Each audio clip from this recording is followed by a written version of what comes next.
This video is brought to you by Rose Forever. Rose Forever is a New York-based company that creates these spectacular natural roses and preserves them in a way that is remarkable, and they can last for up to a year. I've had these roses for about 3 months now, and they look exactly like when they came out of the box. And starting in October, they're doing a breast cancer awareness campaign with discounts on the pink roses because, yes, they come in all sorts of colors. They come in blue, black, and not just beautiful red ones like this, and of course the iconic pink, right? With lots of other great discounts. So if you would like to have your own amazing Rose Forever box, you can click my link down in the description and use code Geographica25 for $25 off of your order. Check out Rose Forever today, and thank you for watching. On to the video. Good evening and welcome. Tonight we'll be going over the history and geography of Canada. This video has been asked for at least 1,000,000 times, so Canadians, tonight is your night. Let's explore your absolutely gorgeous, gorgeous country. And after the history portion, we'll flip through this book and look at the amazing pictures. So as you can see by this map, this is just the western half of Canada. The rest of it will be on the other page. That's because Canada is such a huge country. This book has it split into 2 different sections so you can see every little detail. Canada is the world's 2nd largest country. I should note, because I just did Russia, if you're going to be like, well, how come the Russia map was just one? This book also has a split map of Russia, and it has one big map of Russia, so I just used the big map, but it doesn't have a big map of Canada. So let's look at the details of Canada. Here you can see 4 of the provinces and the 3 territories up here. The difference being administrative differences, that the provinces have their own governments and the territories don't. The territories are mainly for Native Canadians or First Nations people. Mainly over here we have the Inuit people up in Nunavut. You can see Nunavut is pretty huge. What's neat about it is that it was officially established in 1999 when I first got into geography as a little kid. This was not here. It was part of the Northwest Territories. Nunavut also is part of all these islands here, the largest being Baffin Island. You can see a little bit of lakes and tiny little settlements around here, but this is all frozen over. There's no way that like you can live on some of these. They're too icy or too wet or so on and so forth. And most of Nunavut, you can see, is also very wet and boggy. There's only very few places that have actual towns. They're definitely not cities. They're very small. Same over here in the Northwest Territories. It's here you can find 2 very, very large lakes. We have the Great Bear Lake and the Great Slave Lake.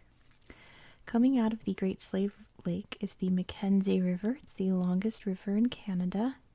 But there are so many other rivers. I'm not going to get into all of them because there's far too many. And there's even more lakes. There's over 30,000 lakes in Canada. There's a lot.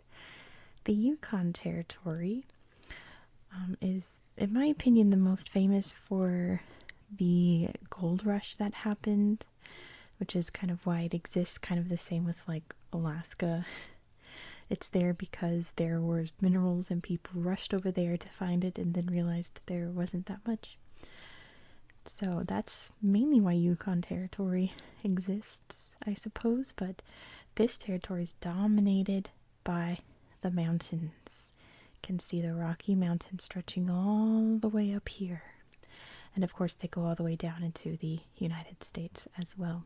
It's up here we can find the highest point in Canada. It's Mount Logan.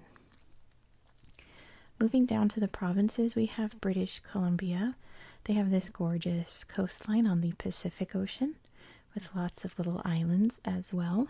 And we have the major city of Vancouver. And it's also very mountainy, not in the way the Yukon Territory is. The Yukon Territory is mountains that are so vast and expansive and untouched that there's like no hiking trails. Here there's hiking trails. You can explore the mountains a little more. They're not as perilous as up there.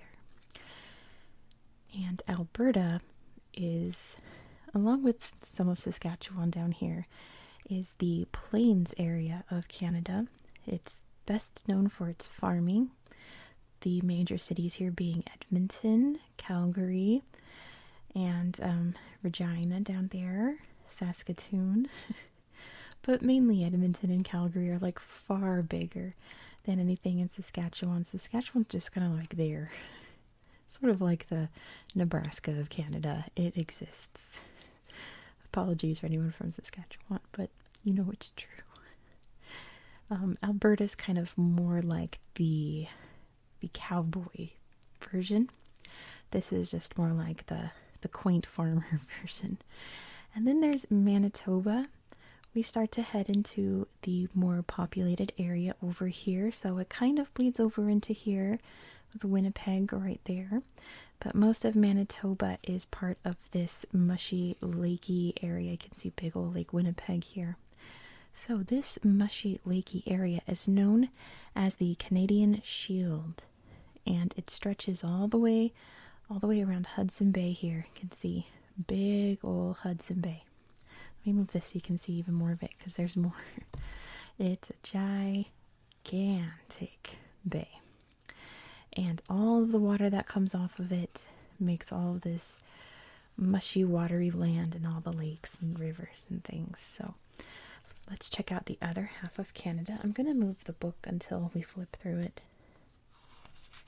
Or maybe I can just set it over here.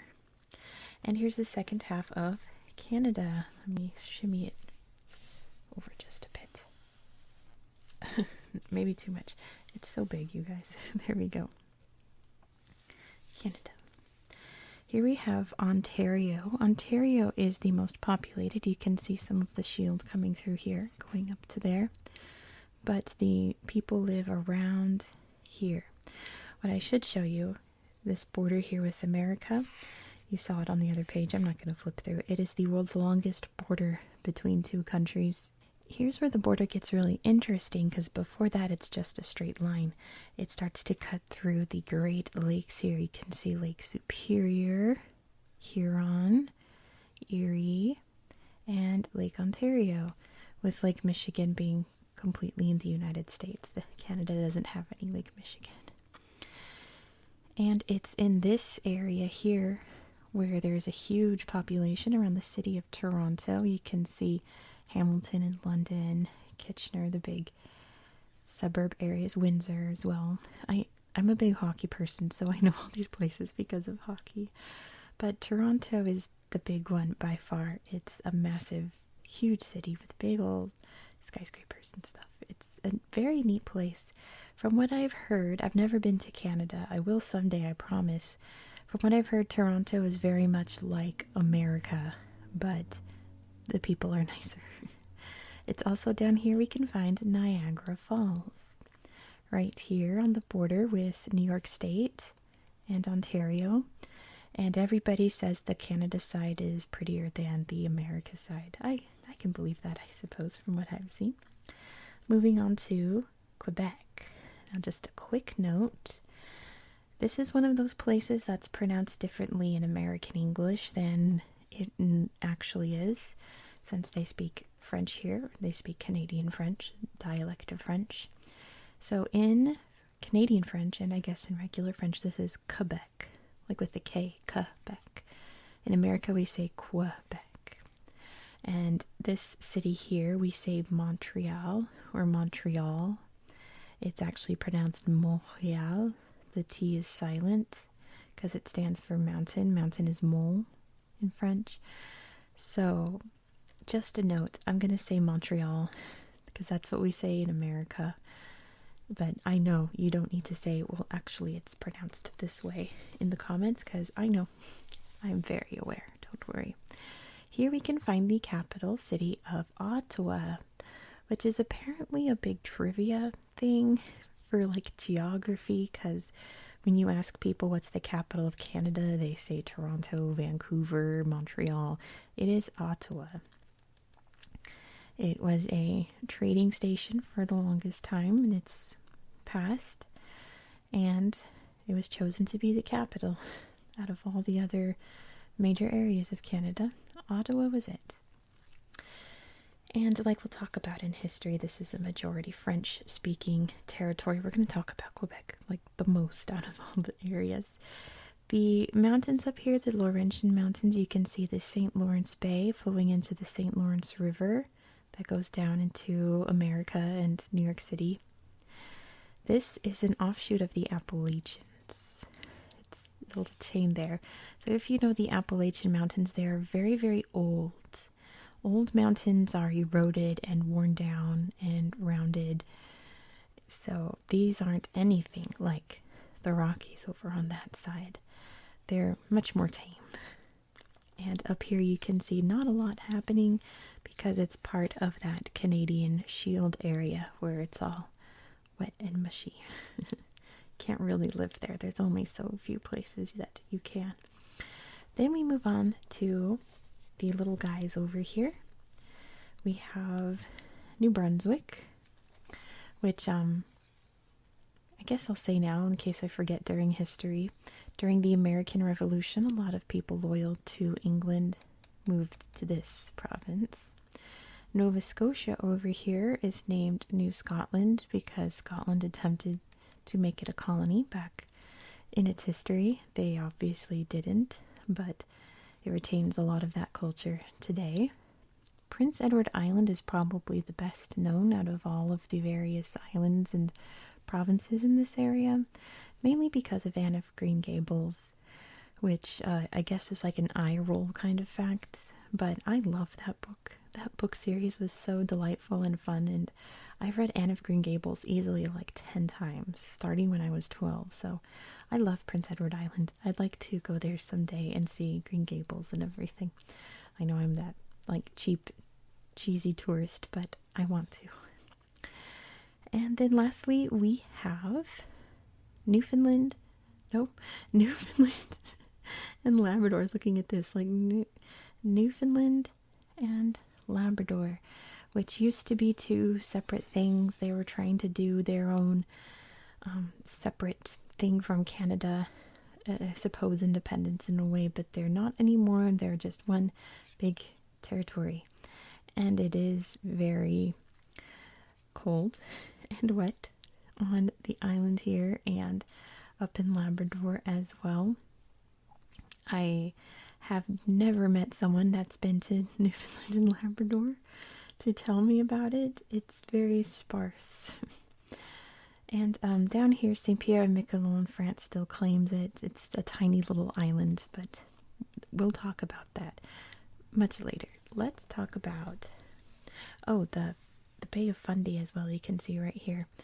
It always gets mentioned in like geography facts that it has like a huge tidal range, like the largest in the world. So there's that. Let's talk about history, because it starts over, the modern history starts in this area. The ancient history starts way up there in 14,000 years ago. I apologize. I actually don't know the exact dates or if that's even accurate, but that's the best estimation as of now. 14,000 years ago is what I'm saying. The Bering Strait between Siberia in Russia and Alaska was frozen over solid, so people could walk over it. So they did, to hunt animals, and they came into Canada and settled, and so many different ethnic groups came out of this. I can't even get into it. There's just so many with all their own unique aspects of life and culture and language. There's the Inuits, all of the Plains, First Nations, the coastal ones over there in British Columbia. They were so very, very diverse. I mean, same down here in America, but it's really incredible, I think. In 1000 CE, Leif Erikson, the Viking, sailed around. He was sailed off course from Iceland, and he landed over here and was like, or is it over here? It's somewhere in Newfoundland and Labrador. I'm pretty sure it's right here because it was the newfound land. He arrived here and was like, wow, I found some new land and let me set up a town. And he went back to Iceland, said, I found a place, let's settle there. And they tried and it didn't work out, so they left. But that would have been the first European contact with this whole entire hemisphere. The area today is believed to be Lonzo Meadows, which I'm pretty sure is on Newfoundland, because that's why it's called Newfoundland. But like a part of me wants to say like, no, it was along the coast here. It's one of those, trust me. So much, much later, in 1497, John Cabot sailed on by. Can see where did it go? There, the Cabot Strait. He sailed on down and claimed the land that he found for England. He was trying to find the Northwest Passage, the theorized sailing path over this land to get to the Spice Islands and India and Asia and all of that. Obviously, he came through and went like, oh, there is no passage here. It's just a bunch of land. In 1534, Jacques Cartier came from France. He came, I believe, more in like the southern area down here. Claimed it for France. And many different French explorers came into Canada, starting to look for minerals and things like that. And it just wasn't there. But they were like, wow, there's a lot of trees and a lot of beavers. So they cut down a lot of trees and they hunted a lot of beavers. Beavers have very, very thick pelts, so it's perfect for like coats and things. They, of course, encountered a lot of resistance from the people already living here. There's an era known as the Beaver War, you can imagine, over the beavers. And eventually, over time, the French would try to settle. The most prominent one that you need to know is that Quebec was established in 1608. I'm sorry, I totally just lost my place in my notes. There we go. Quebec was established in 1608. You can see right on the mouth of the St. Lawrence River. Very important spot. The English were more around the coast, whereas the French were going more inland.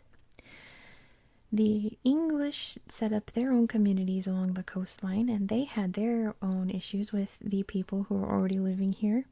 In America, we call this period the French and Indian War. I think in Canada, they call it the French and Iroquois War, or the Indian Wars, or there's like a bunch of different terms for it because it stretched over a huge period of time. They occurred between 1689 and 1763. Various different tribal wars. The colonies down here that belonged to the British got involved because they kind of bled down into there as well. But trouble was brewing down in these colonies. They weren't very happy with the British and wanted independence. So in 1763, the French areas came under the control of Britain. The 7 Years' War had just ended. Britain got to control all of the territory up here from France. And the French people living here were very worried because they were French, they spoke French, they had French culture, and they were Catholic, which the British were not. So, ordinarily, being British, they would, come in and enforce their lifestyle and kick out people, but there was so much happening down here that they didn't want to repeat up here. So they passed the Quebec Act of 1774. You can imagine it. 1774 was when the American Revolution was in full swing. So they said, okay, so the Quebecois over here, they're allowed to continue to speak French. They're allowed to continue to practice their cultural heritage, everything. And they're allowed to remain Catholic and have far more rights than any other Catholic in any British territory would have, which I think they appreciated. And like I said, the loyalists and lots of freed slaves fled north during the American Revolution, sort of changing the cultural landscape up here with suddenly a lot more English-speaking people in the area. But it wasn't just the former Americans. There were also people coming from Ireland, escaping famine and poverty. There were people from Scotland, other parts of Western Europe, and of course from England as well, since it was English territory, all moving in. And they were moving in. They're kind of running out of territory. So there was some agreements to start heading west and taking over that area. Before that, though, I should note that the rebellions of 1837 happened. It was pretty much the same as the American Revolution. People were like, we're sick of all the British. We want our independence. And Britain was like, not again. So they created the province of Canada in 1838. I'm sorry, I'm going to move my notes over. 1 second. Please hold. There we go. And that would lead to eventually the Canada Confederation that was formed on July 1st, 1867, which allowed Canada a lot more independence than it had before and opened the gates for people to move even farther west and build farms and things. A lot of people came over from Europe for the farming aspect of everything, all that wide open land. However, there were lots of people living over there already that, you know, what are the Europeans going to do about people already living there? Well, they removed them, sent them to reservations, and sent the children to residential schools, which technically is a form of cultural genocide in that they stripped these children of their entire heritage and culture, made them change their clothes, made them speak English, made them Christian, sent them to like a normal school, you know, where they had desks and chalk and learning the alphabet, and trying to completely erase their culture in the name of, you know, re-educating them and making them more civilized, that they would go back to their tribes and teach them these ways and then they would be more cooperative. Yeah, right. It was horrible, especially since it's come to light in the last few years where hundreds of bodies of children have been found at the sites of these schools, and it was a mess. It was very, very bad, obviously. I just want to mention that because I can't mention anything about the First Nations people without mentioning that. Otherwise, I know there'll be so many angry comments. I still get angry comments on my America video about not talking about the Native Americans enough, which I did talk about the Native anyway. So there's that. It was very tragic. It still is very tragic. It still is horrific to think about. But it did happen, and it allowed many, many other English people to move in. This is also why, you know, this area is still predominantly French, and the rest of Canada is very English speaking, and like an English Western culture. Not that this isn't a Western culture, but it's definitely not an English culture, you know.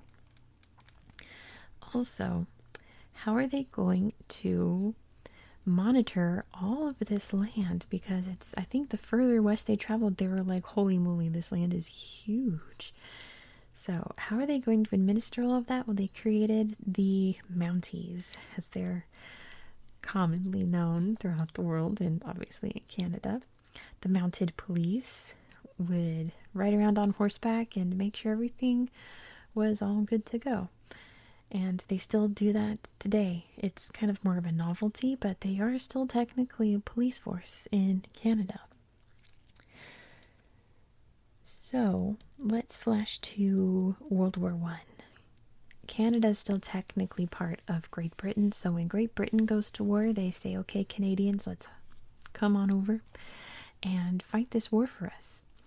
And by 1917, it was getting pretty desperate. The war was pretty bad by then. So they said, okay, Quebecois, let's hop over and fight the war. And they said, no. They said, excuse me, we're not British. We're from Quebec. We're not you. And it started the conscription crisis. Britain, of course, panicked again. Not this again. We're never making that mistake again in North America. So they started to allow more and more independence to Canada as a treaty, with essentially more of a full independence coming by 1931 and later in the latter half of the 20th century, still retaining the British monarch as the head of state, but everything else is independent at this point. It kind of happened again in World War II, but not as bad. Canada had gone into full production mode during the war. The Depression hit hard once there was a need for factories and things to produce food and supplies for the war.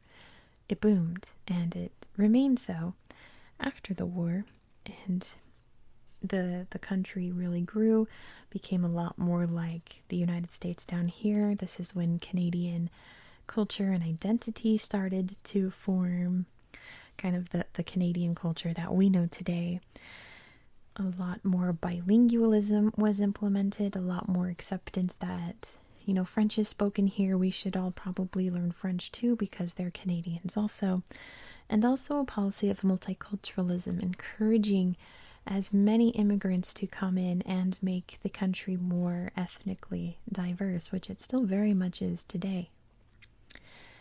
The people in Quebec, though, some people in Quebec were still not very happy. In the 1960s, in the 1960s, whenever I get too excited, I love Canada. Whenever I get too excited, I talk too fast. In the 1960s, a very violent independence movement emerged known as the FLQ. They committed very, very bad acts that if I talked about, YouTube would tell me no. So you can imagine, essentially terrorizing people until it was negotiated out so that they could have more political say. And there are quite a few referendums, the biggest being in 1995 for independence of Quebec, and it failed. Every single motion for an independence referendum has failed, and it's still part of Canada today. And essentially, that's pretty much where we are in history. It's an absolutely remarkable country. I'm going to show you some absolutely gorgeous pictures, so let's flip through the book and see what we've got. And like I said, I'm a huge hockey nerd, so most of what I know about Canada is through hockey. Isn't that beautiful? It's like a painting. Here's a big totem pole. Isn't that gorgeous? Let's see what we've got. Oh, let's see. These are, it looks like a naturalization of some kind, or maybe just a little school. Here's a political map of Canada, and playing some hockey, the national sport. A stop sign here saying stop and arrêt in both languages, bilingual. And this is just to show how ethnically diverse Canada is. You can see different peoples from all around the world. Look at this. This is Mount Logan. It's big and beautiful. It's snowy and cold and massive. Here's the plains area. Pretty much like the prairies in the United States, even in a way kind of like the steppe across Asia, just the steppe is far more hilly, but the same kind of concept. Here's the Rocky Mountains up here. Look at that. Wow, that's gorgeous. And when I say wet, marshy land, it's like this. You can't really build a town on that kind of land, can you? Here is a physical map, so you can see just how far the Canadian Shield goes. And all the different mountains, the plains, all the islands, all the everything. This is in Nahanni, which is way up in the Northern Territories. It's one of those parks that, I believe it is, that you have to get airlifted into by helicopter, and then they pick you up after a few days. Because there's no roads or anything up there. This is in Newfoundland. Look, they're going backpacking into this gorgeous scenery here. That's so lovely. And then up north, we've got lots of glaciers and icebergs. Very cold and snowy. Toronto, you can see the CN Tower here. The tallest tower in the Americas. Yeah, in the Western Hemisphere. All of it. It's huge, huge, huge. This is Montreal. Up here you can see it looks very French. This looks like it could be in some random town in northern France. This is Calgary. You can tell because here's the Saddle Dome. The big hockey arena there. I have a friend that went to a game there, and she was like, it actually is shaped like a saddle. She had lots of funny stories. It was cool. Anyway, that's where the Calgary Flames play, I should say. It was a Sharks game, which is my local team against the Flames. And this is in Edmonton. It's the largest mall in the Western Hemisphere. That's pretty neat. I want to go there. Oof. Walking to school in the cold. Yikes. And then exploring. There's actual rainforest in Canada. Isn't that amazing? Over in British Columbia. This is the Mackenzie River. It's talking here about how it was known as the Disappointment River at first because it didn't go to the Pacific. A lot more wetlands. Again, this is what I mean by the wet, marshy land. And this is along Lake Huron to point out the glaciers that have scraped across this land as the ice melted. Ooh, a big old bighorn coming right at us. And a big old moose. Although this looks like a very sweet moose. Moose are kind of scary because they're huge. Like, they're bigger than you think they are. They're absolutely massive. They're almost 2 meters high or 6 feet. So they're very daunting. They're gigantic. Northern Canada, like I said, no roads, no nothing, just scenery and water and snow and mountains and polar bears. Look. Oh, so cute. Bears are so sweet. Polar bears. Oh, I can't. I would stare at the bear all day. And the sweet beavers building a dam and jumping on the trees there. Ooh, this owl has caught something in the snow. And this is Vancouver to show off the Canada geese. Not Canadian geese, Canada geese. You know, usually around this time, because right now it's the end of September, at this time of night, I start to hear the geese begin to migrate. But I haven't managed to get it on or the recording yet, so maybe it'll happen someday. But these geese fly over my house from a little lake at a park near where I live, and they're so loud and so aggressive, but I love them. A gorgeous birch forest here, lovely, lovely, and maple trees, the most important symbol of Canada, the most proud, mainly because maple syrup comes from maple trees, and every Canadian loves maple syrup. It's the law. I also love maple syrup. It's delicious. And there's another bear. It's being very sweet and cute. It's eating buffalo berries, which are very, very common across Canada. Apparently they're bitter. You can tell the bear's like, you should probably cook these first or something. But anyway, oh my gosh, how gorgeous. This is in British Columbia and the islands, right? I believe so. Yes, it's an island. Like, hauntingly beautiful, right? And then there's a big old weird mushrooms. Very like, you know, if I said draw a picture of a mushroom, you would draw something like that, right? Ooh, look at this. This is a little doll from the Cree people. A map of the indigenous groups. So like I said, there's far too many to get into, each with their own very distinct culture and lifestyle and everything. So there they are. All there. All wonderful. This is from a potlatch. I think this must be a photograph of a potlatch. See all the people there in their costumes? Pretty sure this is where we get the term potluck, because they'd all come together and feast together. Ooh, there's like a ghost right there. It's scary. And then they would get presents for bringing them. Look at that mask. That's cool. Anyway, European exploration. So we can see. Oh, I was right. I always doubt myself, second guess myself. I'm always right the first time. Lonzo Meadows, right there, year 1000. I was right, you guys. I was right. So yeah, Bjarni. Oh my goodness, they really went all in on that name. John Cabot comes in. Boom, boom, boom, boom, boom. Jacques Cartier comes in. Says this belongs to France, and would eventually explore it all down in there.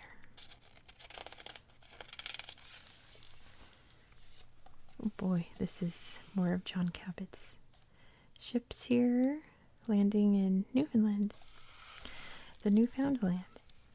And this is talking about the coureurs, who were the French explorers who would go in and work with the native peoples to find beaver pelts. The French and Indian Wars, that's what they're known as here in America.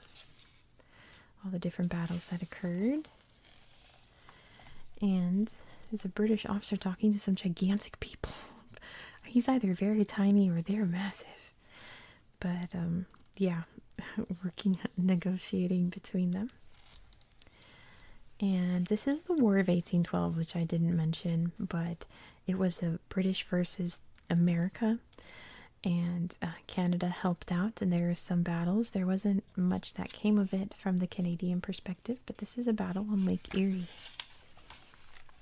This is the 1837 uprising, a depiction of when these rebels seized this ship on the St. Lawrence, right? Yeah, I believe, because they set it on fire and set it down Niagara Falls. Make sure it's destroyed at that point. The Dominion of Canada formed in 1867.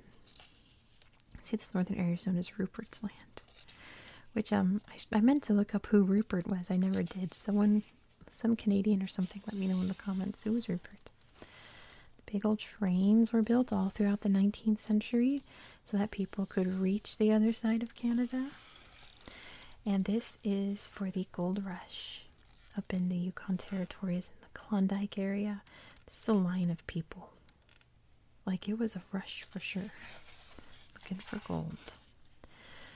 Anne of Green Gables. Such a good book. I've thought about, since, it's copyright free, I could read it on my channel, but Anne is not a very ASMR person. She talks very fast and loud, and, I can't do Anne justice with my ASMR voice. This is a protest during the Great Depression of unemployed Canadians. And let's see. Thousands of German soldiers sent to prisoner of war camps in Canada. Isn't that something? And working in the factory during the war. Immigrants working on the railroad all the live long day. Independence rally for Quebec. This is Pierre Trudeau, very famous prime minister who he was from Quebec and really spoke out about, the bilingualism and multiculturalism. And here's his son, Justin Trudeau. He's the current prime minister, and he's here at a pride parade.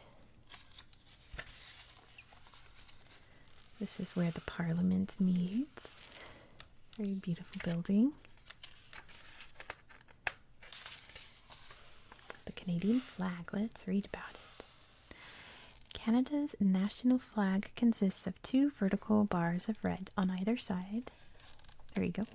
On either side. And a wider white field between them, with a red maple leaf in the center. Red and white have been Canada's official colors since King George V handed down the proclamation of the Royal Arms of Canada in 1921. The idea for the maple leaf was first suggested by George Stanley, a professor at the Royal Military College in Kingston in 1964. Can you see? There you go. He felt this simple design could be seen easily from a distance.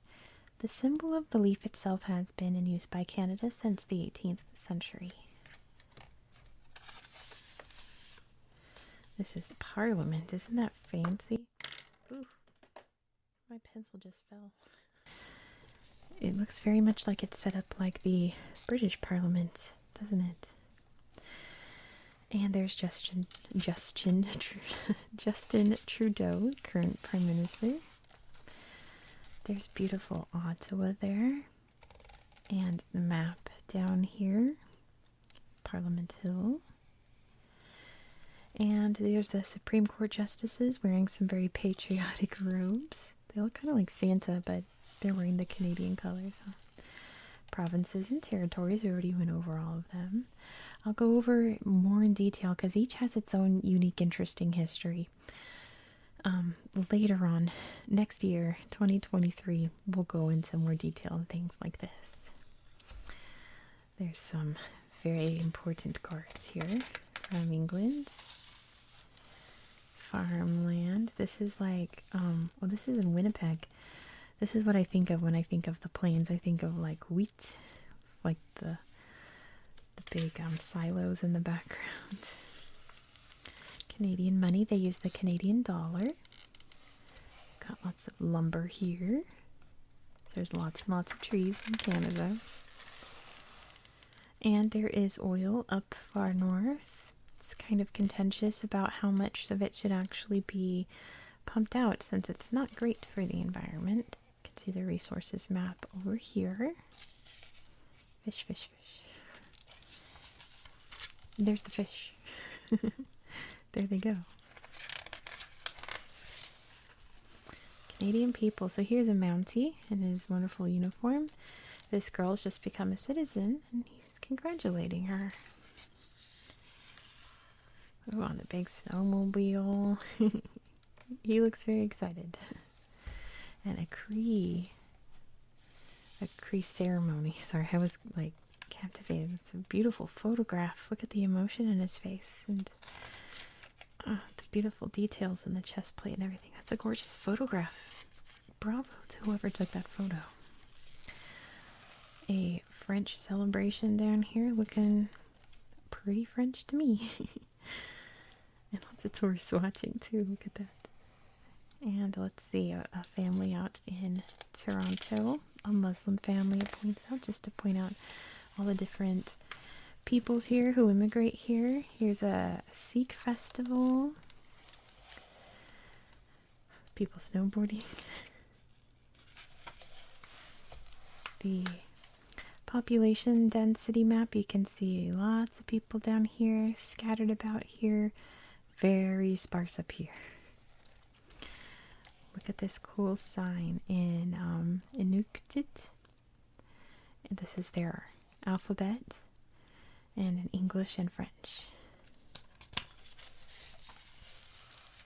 Working hard in school. And let's see, students also kind of studying hard in university.